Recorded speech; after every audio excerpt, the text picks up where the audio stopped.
KSRTC ಸಾರಿಗೆ ನಿಗಮಗಳು strike ಮಾಡ್ತಾ ಇದ್ದಾರೆ ನಾಳೆ.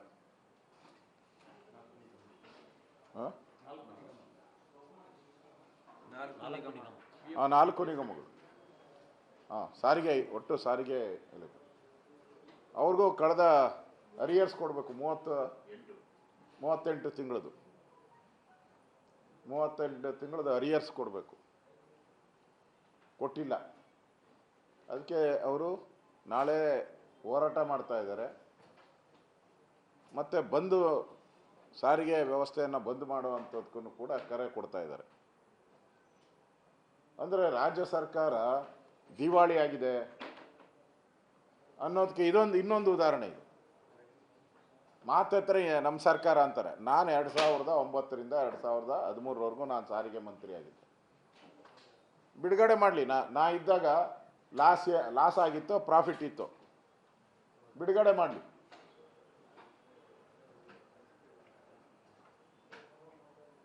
ಇವತ್ತು ಯಾಕೆ ಈ ಸಾರಿಗೆ ಇಲಾಖೆ ದುಸ್ಥಿತಿ ಬಂದಿದೆ? ಟೈರ್ಗಳು ಇಲ್ಲ, ಕೆಲವು ಬಸ್ಗಳಿಗೆ ಟೈರ್ ಇಲ್ಲ.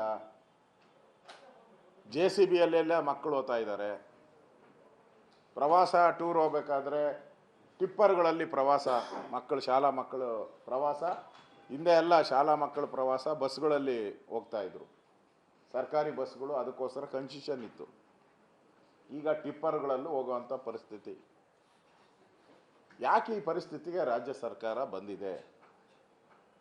ಹಣ ಇಲ್ಲ ಅಂತಂದರೆ ಒಂದು ಶ್ವೇತಪತ್ರ, ನಾವು ಪಾಪರ್ ಅಂತ, ಸಿದ್ದರಾಮಯ್ಯ ಪಾಪರ್ ಮುಖ್ಯಮಂತ್ರಿ ಅಂತ, ಹಣ ಓಡಿಸ್ಬಿಡಿ, ಪಾಪರ್ ಮುಖ್ಯಮಂತ್ರಿ ನಾನು, 17 ಬಡ್ಜೆಟ್ ಮಂಡನೆ ಮಾಡಿದ್ದೀನಿ, ನಾನು ಪಾಪರ್ ಆಗಿದ್ದೀನಿ ಅಂತ ಡಿಕ್ಲೇರನ್ನ ಮಾಡಿ.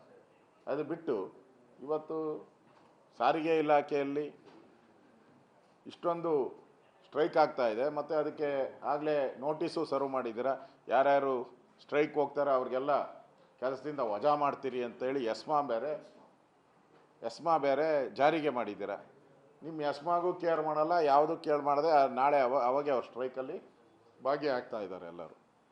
ಅಂದರೆ ಸರ್ಕಾರದ ಆದೇಶಕ್ಕೆ ಕಿಮ್ಮತ್ತು ಬೆಲೆ ಕೊಡದೇ ಇರೋವಂಥದ್ದನ್ನು ನೋಡ್ತಾ ಇದ್ದೀರಿ.